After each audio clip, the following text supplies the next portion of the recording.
Et bonjour à toi mon ami. Peut-être c'était ton habitude de venir sur la chaîne MLK pour regarder un message qui t'intéresse, ou c'est peut-être la première fois. Le thème est juste extraordinairement intéressant parce que ça nous touche tous. Un jour dans nos vies, on a dû faire face à une personne, un homme ou une femme dont l'attitude est toxique. Est-ce que ça vous est arrivé, est-ce que ça t'est arrivé à toi d'avoir ces personnes-là où tu te dis mais c'est pas possible, elle est dingue, elle est folle, lui c'est un pervers.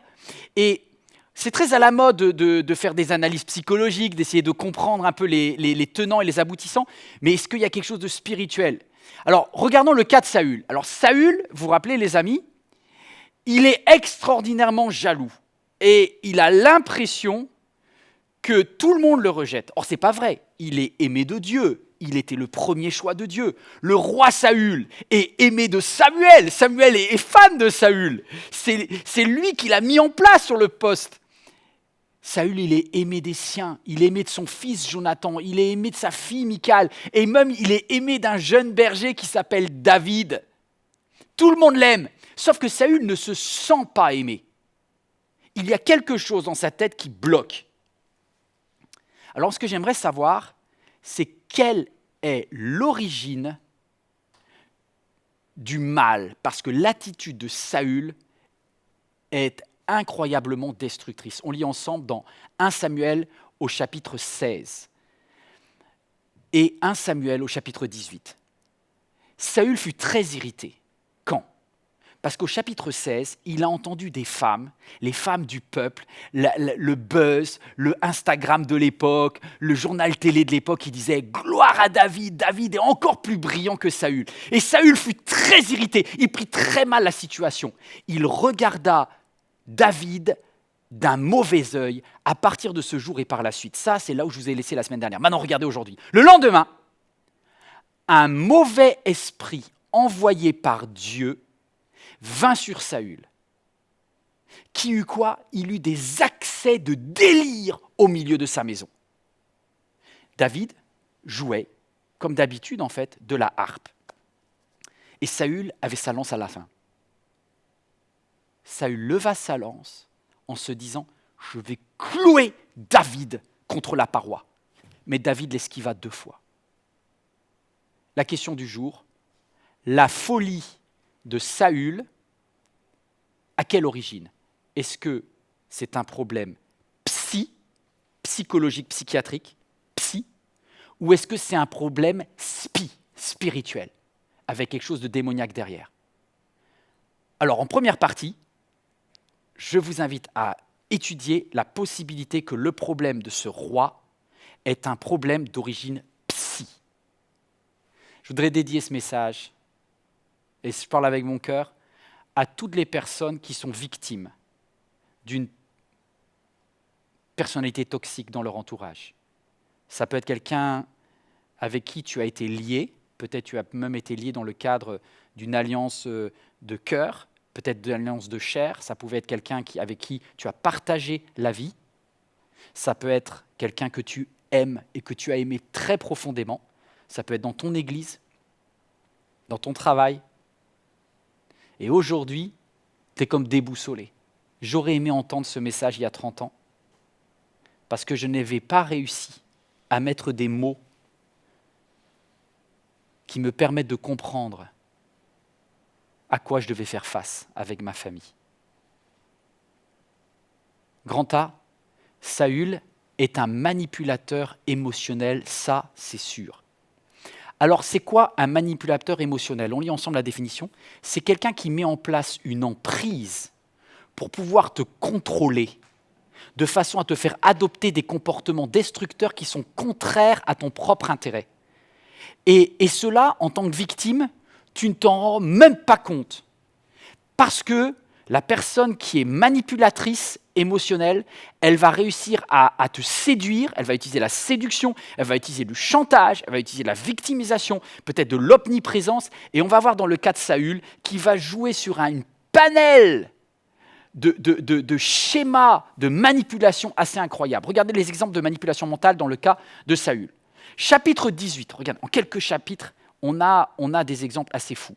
Chapitre 18, il va faire un premier cycle. Vous savez que quelqu'un qui est manipulateur, une personne manipulatrice, elle va vous faire vivre des cycles émotionnels pour vous faire vivre des ascenseurs émotionnels à la hausse ou à la baisse.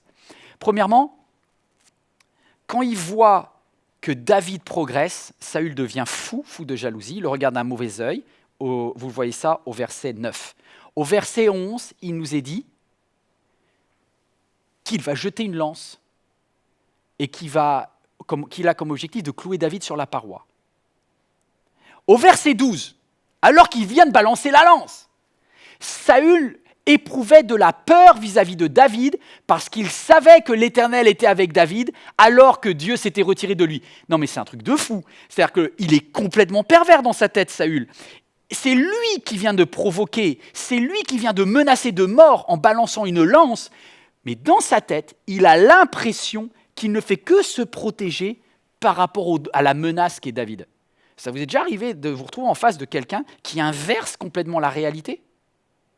Verset 13, après avoir attiré David dans ses griffes, vous savez que Saül a tout fait pour que le petit David vienne à son... Je rappelle que David, à ce moment-là, est un adolescent, il doit avoir 16-17 ans.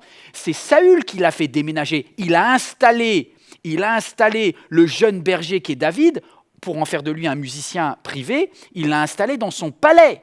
Donc, c'est lui qui l'a attiré.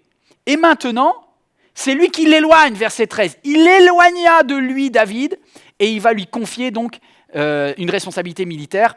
Et comme ça, il dit, allez, va à la guerre, comme ça tu m'embêtes plus. C'est comme s'il jouait comme un chat joue avec la souris. Je ne sais pas si vous avez déjà vu un chat qui joue avec une petite musaraigne. La vérité, c'est que j'ai 2 chats et j'étais le témoin de choses abominables. Mon gentil Félix, qui est un matou, mais vraiment, qui témoigne presque une sanctification réelle. Il est très gentil, il ne mord jamais, il ne griffe jamais, il est adorable avec les enfants. Je l'ai vu, mais sadique, avec la pauvre petite musaraigne. Mais du genre, il la tapait, il la laissait partir, comme ça, elle croyait qu'elle s'échappait, elle se glissait sous quelque chose. Ah ! Il lui mettait une deuxième tarte. Je dis, mais toi, t'es un petit démon, toi. Enfin, c'est compliqué. Est-ce que c'est psy ? Est-ce que c'est spi ? Ou est-ce que c'est juste naturel ? Mais en tout cas, dans le cas d'un chat, ça m'a vraiment, vraiment perturbé. En tout cas, une chose est sûre. La première phase, Saül cherche à tuer directement David. En phase B, vu qu'il sait que David est intouchable parce que l'esprit de l'Éternel est dans David, pour information, toute arme forgée contre toi est brisée, elle est nulle et sans effet. Il ne pourra pas te toucher. Donc comme Saül voit qu'il ne peut pas toucher lorsque tu es ointe par Dieu, il va essayer de trouver quelqu'un pour te détruire. Il va utiliser de l'indirect. Et pour cela, il a une idée qui est machiavélique. Saül se dit, moi je ne peux pas toucher David, alors je vais lui faire prendre des risques, je vais lui donner une promotion militaire et je vais même lui tendre un piège. L'appât, il dit, je vais utiliser ma fille comme appât. Il dit, celui qui gagnera les guerres en prenant des risques pourra épouser ma fille, Mérab. Il dit, comme ça, David va se battre pour ma fille et c'est les Philistins qui vont le tuer. Ah. Bien sûr, au moment où David prend des risques, il gagne. Saül ne tient pas sa parole. Non, il donne Mérab en mariage à quelqu'un d'autre. Mais il voit que sa deuxième fille Michal est amoureuse de David. Alors il dit, impeccable, on va pouvoir lui prendre, on a une deuxième chance de faire mourir David. Donc il va augmenter encore la prise de risque de David en disant, tu dois tuer, me ramener des corps. Enfin, je vous passe les détails. Et David va prendre des risques insensés, mais il va revenir avec le trophée pour pouvoir épouser Michal, la seconde fille de Saül. Et Saül, là, va dire oui. Vous savez ce qu'il y a de compliqué avec ces personnes qui sont ces manipulateurs, ces manipulatrices, c'est qu'un jour ils sont gentils, un jour ils sont méchants et tu ne sais jamais quel jour. Et là, ce jour-là, il est gentil, il dit « Ok pour le mariage ». Là, David, je vous ai dit, il va avoir un ascenseur émotionnel à la hausse. Il se dit finalement, il n'est pas si mal que ça, le Saül. Chapitre d'après. Saül se mit à parler ouvertement à son fils Jonathan et à tous ses ministres de faire mourir David. C'est un truc de fou. Mais Jonathan était très attaché à David. Et là, vous vous dites, C'est tordu quand même. Verset 9 du chapitre après. Saül était assis dans sa maison, Saül lança sa main, encore, bis repetita. David jouait de l'instrument quand soudain Saül tenta de le clouer contre la paroi. Mais David esquiva le coup et la lance se planta dans le mur. David s'enfuit et réussit à s'échapper de nuit. Ne joue pas avec quelqu'un qui est touché psychologiquement là. Il y a un moment, ça ne se raisonne pas. La seule bonne défense, c'est la fuite. C'est la fuite. Saül est un psychopathe qui joue avec les émotions des autres parce qu'il ne sait absolument plus gérer les siennes. Il est dévoré par ses peurs. Et quand il ne peut pas te tuer directement, il envoie des assassins. Et c'est ce que Saül va faire. Il va envoyer des assassins pour essayer d'aller tuer David dans son sommeil. Ma question, c'est quand est-ce que ça va s'arrêter tout ça? Regarde-moi. Est-ce que Dieu va mettre un stop? Parce que ça fait plusieurs chapitres que tout ça, ça dure. Et j'entends ta voix et j'entends quelqu'un qui se dit « mais c'est pas vrai, pasteur, tu arrives à mettre des mots sur une situation que j'ai vécue ou que je suis en train de vivre. Quand est-ce que cela va s'arrêter? Comment je dois me positionner dans cette période extrêmement fragilisée de l'attente? Est-ce que je dois espérer un changement ou pas ?» Dans le cas de Saül, ça va durer. Un jour, quelqu'un que je croyais être un homme de Dieu, très comme Saül, était aussi un homme de Dieu, et qui était en charge d'une église, donc un pasteur, est venu dans ma maison avec des yeux exorbités. À cette époque-là, j'avais 14 ans, et je m'en rappelle comme si c'était hier. Et cet homme-là avait des yeux presque révulsés. Ça m'a figé. En fait, je ne sais pas si vous avez vécu des moments comme ça. Vous êtes en face de quelqu'un, vous dites, mais il n'est pas dans son état normal. Et ce pasteur, je me rappelle, il a dit cette phrase-là, « Cette personne mérite l'exclusion parce qu'elle a touché aux choses saintes. » Et dans ma tête, je me suis dit, mais c'est quoi les choses saintes? Qu'est-ce qui peut te mettre dans un état pareil? Au bout d'un moment, toutes les sécurités psychologiques de Saül vont sauter. Écoute-moi bien. Je n'aurais jamais cru que c'était possible qu'un être humain détruise autant ceux qui l'aimaient. Ce qui est arrivé à Saül et à David a été écrit dans le livre afin que tu te rendes compte que ton expérience n'est pas la seule sur la terre. Oui, c'est écrit afin que tu puisses tirer de l'Ancien Testament des leçons pour aujourd'hui. Tu n'es pas seul et ta situation, il faut mettre des mots dessus. Écoute bien ça. Saül va faire sauter deux verrous qui sont inimaginables. Dans un être humain normal, le père, la mère ne détruit pas sa famille. C'est un interdit psychologique très fort. Dans un être humain normal, il y a des limites dans ce que j'appelle le sacré, où tu n'oses pas, même depuis le Cro-Magnon, depuis la nuit des temps, il y a des zones spirituelles où tu dis, là-dedans, je ne vais pas taper. Au chapitre 20, Saül fait sauter le verrou du sanctuaire familial. Quoi? Oui, il va faire sauter. J'avais déjà eu un doute quand il a fait exploser le mariage de sa fille Michal. Je me suis dit, mais quel père va détruire le mariage de sa fille? Bon, à la rigueur, j'en ai vu. Toi aussi peut-être. Mais ça va, c'est encore explicable psychologiquement.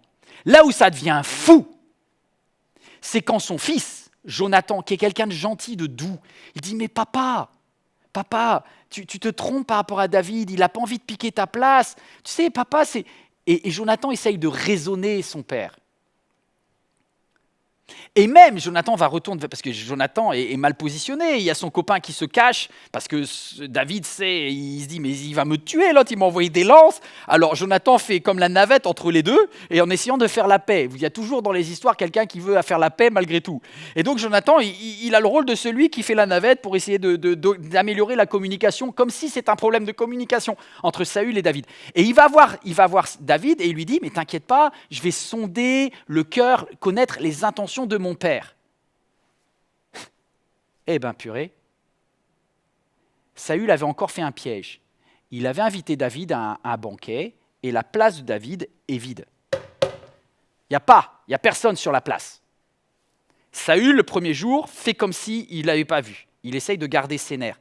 En fait, Jonathan a sous-estimé le côté de stratégique, le côté pensée, le côté machiavélique. Il y a bien une idée cohérente chez Saül de destruction.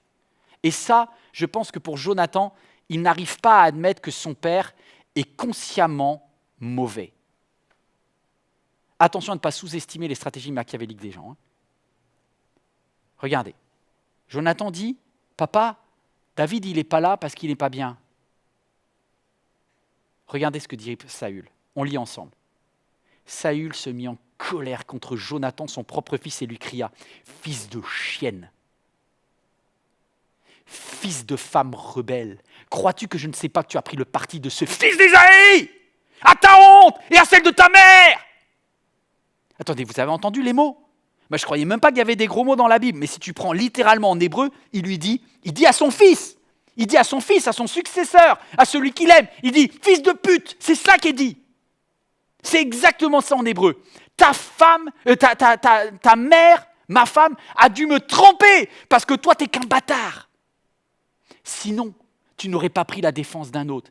Il est complètement parano. Il finit même par croire que sa femme l'a trompé puisque c'est la seule explication pour lui pourquoi Jonathan n'est pas de son côté. Un manipulateur émotionnel est capable de détruire même les personnes qui sont les plus chères. Il est prêt à détruire, à défoncer sa famille. Moi, j'ai vu ça ce jour-là, je vous rappelle, il y a 30 ans, je suis un petit garçon, j'ai 14 ans et je vois quelqu'un qui est en train de détruire sa propre mère. Waouh! Inimaginable. En fait, dans mon cerveau de chrétien, je n'osais pas l'imaginer. Dans mon cerveau d'enfant, je n'osais pas l'imaginer. Donc, je n'arrivais pas à trouver les mots là-dessus. C'est pour ça que ce message est important pour toi, comme il a mis des années à germer en moi. Il y a un dernier verrou. C'est terrible cette histoire, hein. C'est glauque. Il y a un dernier verrou que Saül va faire sauter après le verrou de la famille, c'est sacré. Il va toucher à sa propre famille, il va détruire sa famille. Mais il ne va pas seulement détruire sa famille, il va détruire la famille de Dieu. Au chapitre 22, une histoire sordide. David, pour sauver sa vie, s'enfuit. Et il n'a pas beaucoup de lieux de refuge. Or, Moïse avait institué des villes de refuge et des villes sacerdotales, c'est-à-dire des villes dans lesquelles la présence de Dieu était marquée par une famille de souverains sacrificateurs, de prêtres, qui prenaient soin de Dieu, et c'était des villes de refuge et de paix absolue.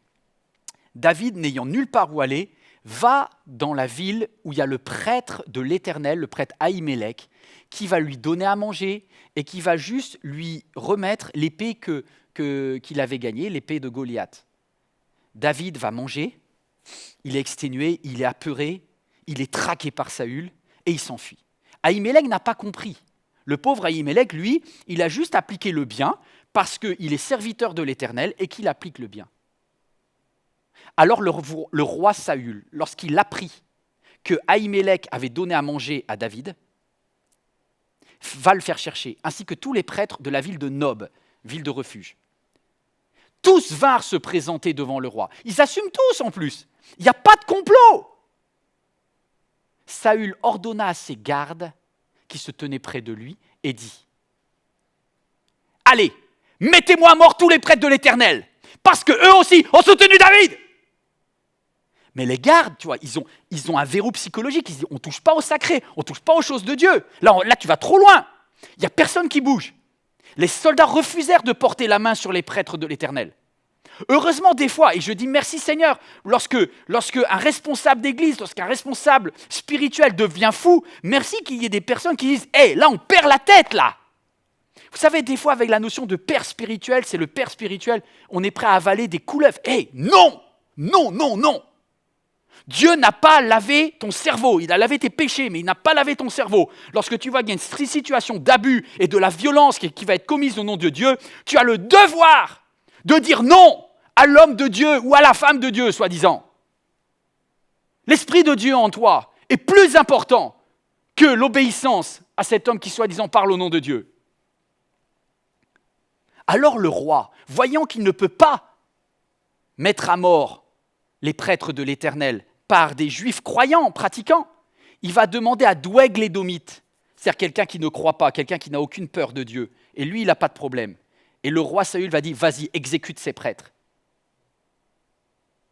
Il mit à mort ce jour-là 85 hommes portant le vêtement sacerdotal de lin. Waouh. C'est fou. Il est où Saül, qui voulait être rempli de l'Esprit de Dieu? Maintenant, il en vient à découper les croyants. Pourquoi? Parce que la parano a mangé sa crainte de Dieu. Il a plus crainte de perdre son poste que la crainte de Dieu. Saül fit aussi massacrer par l'épée tous les autres habitants de la ville de Nob, c'est-à-dire les prêtres, mais tous les hommes, toutes les femmes, les enfants, même les nourrissons. C'est épouvantable, tu vois ça au verset 19. Vous savez ce que je me suis dit? J'espère, regarde-moi, j'espère que le problème de Saül, c'est une maladie mentale. Pourquoi? Parce que je trouve que ça serait un peu moins grave, tu vois. En tant que chrétien, on n'ose pas toujours imaginer que la personne ait un problème mental. On va trop vite vers des aspects de caractère ou vers des aspects de démons ou vers des aspects de péché. Mais il y a aussi des problèmes de maladie mentale. Secrètement, je peux vous dire que moi je rêve et j'espère que la personne qui a commis de tels abus dans mon enfance avait un problème psychiatrique. Parce que je trouve que ça serait un petit peu moins grave. Mais c'est très troublant parce que quelqu'un qui est un manipulateur émotionnel va avoir des moments où il revient à son bon sens. Vous savez qu'au chapitre 24, Saül va traquer David jusque dans tous les recoins les plus isolés d'Israël pour assassiner David. Il le cherche avec 3000 guerriers en furie. Il le traque pour le détruire, pour détruire ce pauvre vagabond. Mais David, lui, a l'Éternel de son côté et il est insaisissable. Alléluia. Je dis merci parce que vraiment, quand Dieu est avec toi, nul ne peut te détruire. Moi, je lisais ce texte quand j'avais justement mes 14 ans. L'Éternel est ma lumière et mon salut. De qui aurais-je craindre? L'Éternel est le soutien de ma vie. Que peut me faire un homme? Alléluia. T'entends ce verset? Il est pour toi maintenant. Ne crains pas. Waouh. Je ne sais pas pourquoi Dieu permet que ça aille si loin, mais il dit, je mets des limites à l'océan. Il y a un endroit où il dit, tu n'iras pas plus loin. Et du coup, Saül rentre dans la grotte d'En-Gedi. Il est à 10 mètres de David, mais il est buggé. Et il ne voit pas David. Il s'endort et David a la possibilité de se venger. David ne se venge pas et il parle à Saül et il dit, « Hey, Saül, j'ai jamais voulu te tuer. Si je voulais te tuer, tu serais mort cette nuit. » Et là, il y a un moment de bon sens. Regardons ce que dit le moment de bon sens. Saül dit à David, « Est-ce bien toi qui me parles, mon fils, David ?» Attends, il appelle David son fils. Alors c'est vrai, c'est son gendre, son beau-fils, mais il est venu pour le tuer.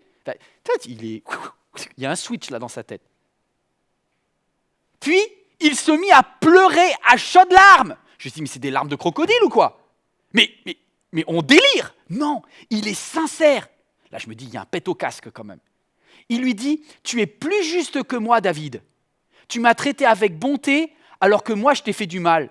J'ai envie de dire, alléluia. C'est extraordinaire, il a tout compris. Enfin, on y est. Waouh. Non, on n'y est pas. Parce que cette repentance, elle dure 2 jours. Chapitre 26, colline de Aquila. Les gens de Ziph, un désert.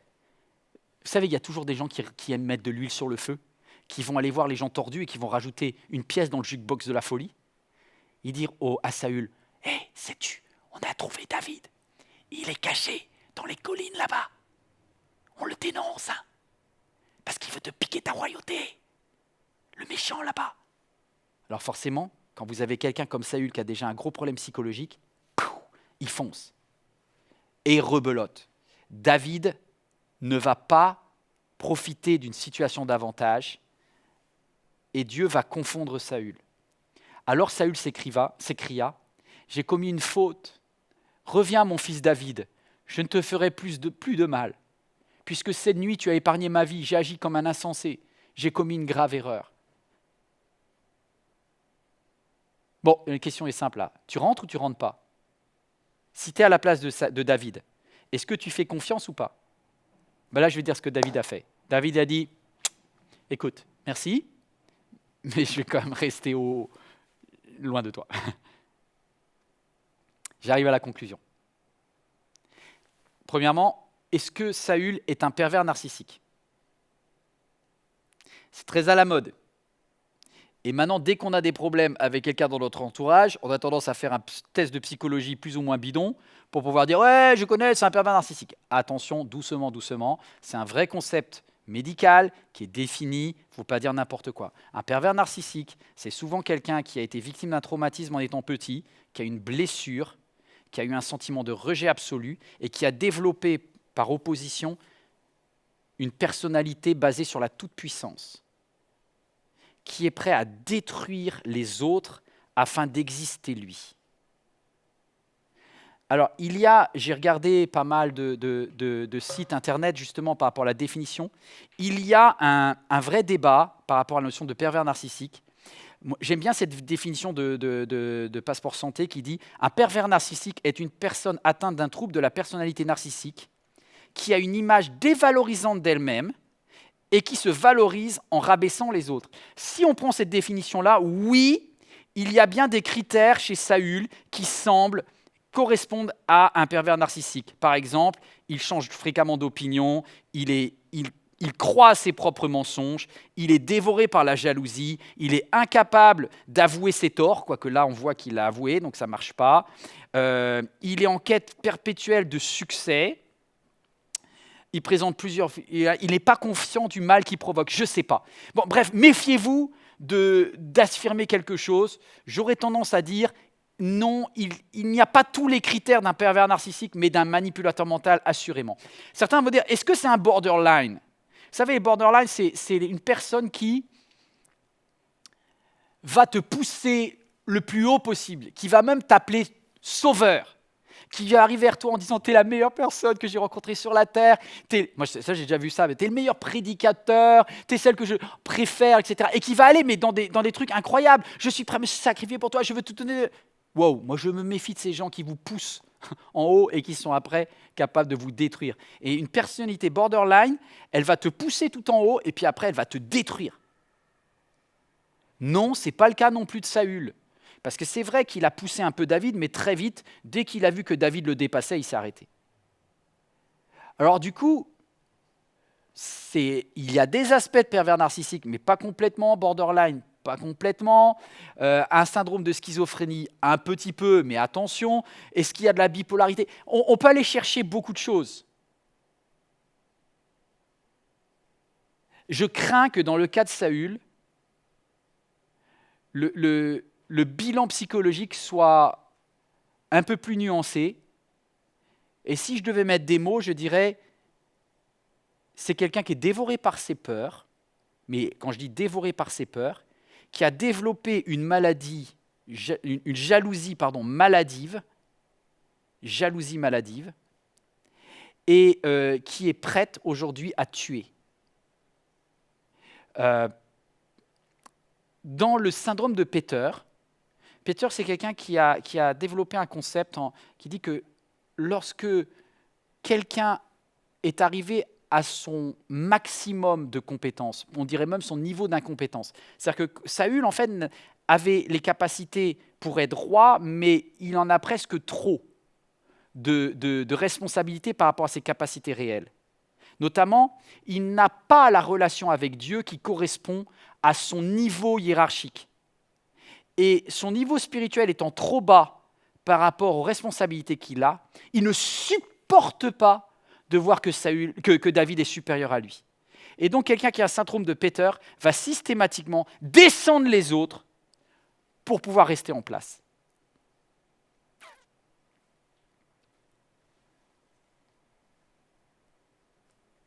Il y a 30 ans, je vous dis, j'aurais aimé entendre ce message. Vraiment, vraiment. Alors, je le dédie à toutes les victimes d'aujourd'hui et peut-être les victimes de demain. Parce qu'il y a peut-être quelqu'un dans ton entourage qui n'arrive pas à poser ce diagnostic, qui n'arrive pas à mettre des mots. Et cette vidéo, elle pourrait être extrêmement importante. N'hésite pas à la partager. Parce qu'on ne traite pas une maladie mentale comme on traite un péché. On ne traite pas une maladie mentale comme on traiterait une possession démoniaque. Tu vois, il y a des choses qui se règlent avec du Prozac, avec du Xanax, avec du Lexomil. C'est une solution, mais ce n'est pas toujours la solution. Donc il va falloir discerner le temps, poser des mots, voir des professionnels, parler à Dieu. Tout cela, il n'y a pas de réponse rapide au mal auquel tu es confronté ou auquel quelqu'un des tiens est confronté. En tout cas, ce message va participer à un espoir de construction parce qu'à partir du moment où David comprend ce qui se passe, il sait contre qui, contre quoi il se bat. Il y a une partie qui s'explique par un trouble mental chez Saül, dont il est certainement responsable à l'origine, mais qui a vrillé. Il y a quelque chose qui a décompensé en lui.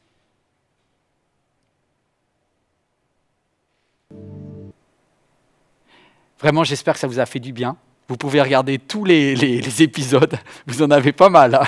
Soit 4 ou 5 selon que vous l'avez fait en 2 fois le dernier, parce qu'il était super long. Mais en tout cas, je suis heureux d'avoir pu manger, dévorer avec vous ce texte de la Bible. Et à vous tous qui aimez creuser votre texte de la Bible, eh ben, n'hésitez pas à même retourner sur d'anciennes vidéos de MLK. Vous pouvez vous abonner. Vous pouvez rechercher dans le menu déroulant sur le site YouTube que vous connaissez certainement, mais également sur le site internet. Et puis merci pour votre soutien. Parce que cette vidéo, elle existe pourquoi ? Elle existe parce qu'il y a des personnes qui croient dans cette multiplication de la parole. Il y a des personnes qui financent. Alors je voudrais te dire merci à toi qui as donné, pour que toi aussi, qui regarde et qui est une autre personne, tu bénéficies de cette vidéo gratuite. Cette vidéo, elle est gratuite parce que quelqu'un l'a payée pour toi. Alors n'hésite pas à l'offrir à quelqu'un d'autre. En tout cas, merci pour vos dons. Vous pouvez faire des dons à jeveusdonner.fr. L'Église MLK est une association reconnue d'utilité, validée par l'État. Si vous voulez faire même quelque chose de plus important, si vous dites ce projet d'église, cette vision d'un évangile de la grâce qui transforme les vies par le Saint-Esprit, vous pouvez même faire des dons avec votre entreprise. Et vous pouvez avoir plus de renseignements sur le site internet. Vous pouvez même faire des dons de forme de legs. Si vous dites, allez, cette église-là, j'investis dans la génération de demain, on est habilité à recevoir des legs. Il y a une fondation d'utilité publique qui est la fondation MLK. Merci pour votre soutien. Peut-être vous connaissez quelqu'un qui se dit « Je veux que mon patrimoine serve à des choses utiles. » Bâtissez le royaume de Dieu, mais un royaume d'amour, un royaume de grâce, un royaume non abusif qui ressemble à Jésus. Voilà, priez pour qu'on ne dérape pas. Priez pour que je ne dérape pas. On essaye de mettre en place beaucoup de choses à MLK, justement, pour que moi qui suis le plus grand danger, et j'en suis très conscient, ne dérape pas. Pour que je ne devienne pas moi-même un Saül. Pour cela, on a mis une séparation des pouvoirs en place, avec notamment le pasteur Éric et Rachel Dufour, qui font un contrôle externe et on sépare tout ce qui est l'aspect financier de l'aspect personnel. On essaye de bien faire les choses. On a un commissaire aux comptes qui travaille, qui certifie nos comptes. Et je remercie l'équipe de compta qui est certifiée et qui est validée avec félicitations chaque année. Tout ça, c'est bien, mais ce n'est pas suffisant. Sans l'Esprit de Dieu, on ne tient pas. Sans vos prières, on ne tient pas. En tout cas, j'ai une sainte crainte de devenir abusif un jour, que Dieu nous en préserve, que personne qui se croit debout ne réalise qu'il n'est pas près de tomber. Donc, soyons humbles, priez pour moi, vos prières sont importantes, votre soutien financier est important, et votre investissement de long terme, que ce soit dans la prière, que ce soit dans vos dons, que ce soit dans vos dîmes, dans vos offrandes, dans des legs, eh ben, ça nous aide. N'hésitez pas à partager ce message s'il a fait du bien à quelqu'un, et que Dieu vous bénisse. Et je vous dis à bientôt. Je vous retrouverai dans quelques semaines, et ce sera avec plaisir sur la chaîne MLK. À très bientôt. Cette vidéo t'a parlé ? Clique sur j'aime. N'oublie pas également de t'abonner et de déclencher les notifications. Si cette vidéo t'a touché, elle peut aussi faire du bien à ceux qui t'entourent. Prends 5 minutes pour la partager à un proche ou à un ami qui en aurait besoin.